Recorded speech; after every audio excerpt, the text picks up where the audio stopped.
100% placement. Guillaume Sommerer.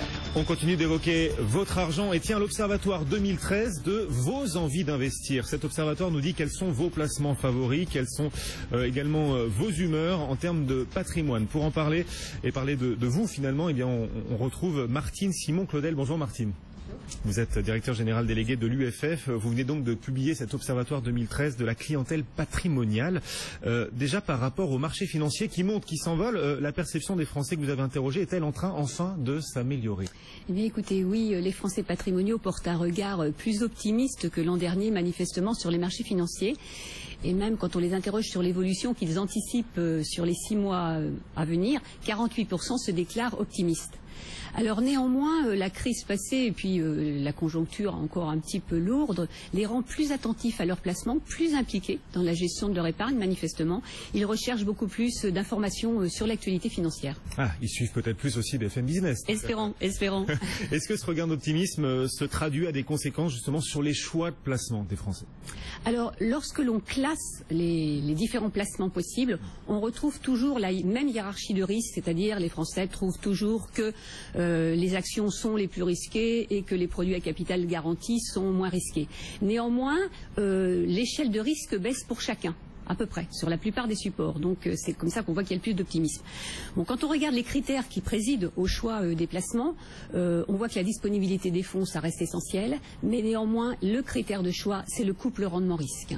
Ouais. Le rendement que j'aurai dans mon placement, la régularité des performances, le niveau du risque.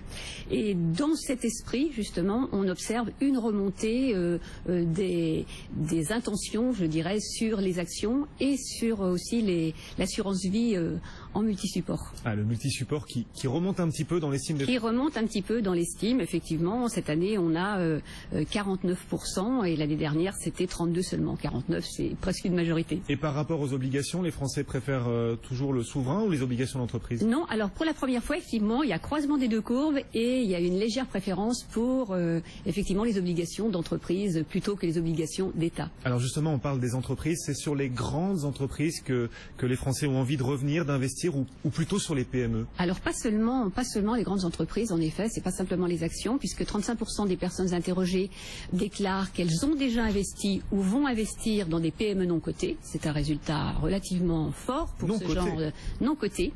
Et ce qu'on peut penser aussi, c'est que le futur PEA-PME que les pouvoirs publics ont annoncé devrait avoir un vif succès, puisque 2 personnes sur 3 s'avèrent intéressées. Et même si vous prenez les détenteurs de PEA actuels, la proportion passe à 3 sur 4.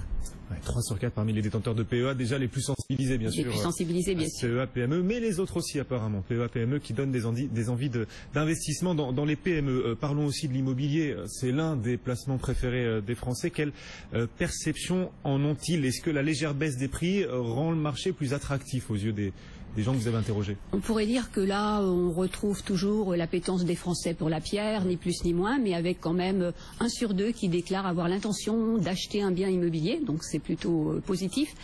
Mais toutefois, il convient de noter que le dispositif du flot, lui, a mauvaise presse, mauvaise réputation, puisqu'il n'y a que 15% qui s'avèrent intéressés par ce dispositif fiscal. Alors, pour nous, UFF, c'est vraiment une surprise, parce qu'à l'UFF, ça marche très bien, on en vend beaucoup depuis le début de l'année. Donc, cette désaffection des Français vis-à-vis du dispositif du flot vous semble complètement injustifié? Il y a un problème c'est plus un problème de communication que le produit en lui-même?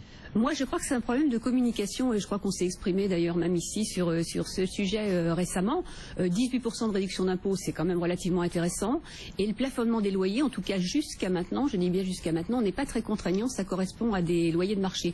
Donc je crois que ça a plutôt été, disons, les réactions des promoteurs qui ont entraîné dans la presse, dans les médias et dans l'opinion publique un avis négatif. Sauf que, vous le disiez, l'encadrement des loyers va bientôt entrer en vigueur. Est-ce que cet encadrement des loyers va dissuader les Français d'investir dans le locatif? Est-ce que vous voyez cette tendance apparaître? Alors peut-être pas à travers cette enquête qui s'est passée au mois de septembre, mais en tout cas on a d'autres indicateurs qui montrent effectivement une certaine inquiétude sur ce sujet des plafonnements des loyers, et on en verra la mesure l'année prochaine quand je vous en reparlerai. Alors évidemment il faut parler aussi fiscalité, d'impôts. Les Français que vous avez interrogés sont fatalistes, énervés face à cette fiscalité qui augmente, ou au contraire ça leur donne encore plus envie d'agir pour leur patrimoine? Écoutez, là, il y a une chose qui nous a beaucoup étonnés, c'est qu'ils ont l'air très irrités par la pression fiscale. Et il y en a 22% qui déclarent avoir l'intention de quitter le pays, carrément. Ah oui. Alors c'est un chiffre énorme. Bon, je crois qu'il ne faut pas trop s'affoler, ça n'a pas de valeur prédictive quant à un exil fiscal massif, mais ça montre vraiment une exaspération par rapport à une fiscalité de plus en plus lourde.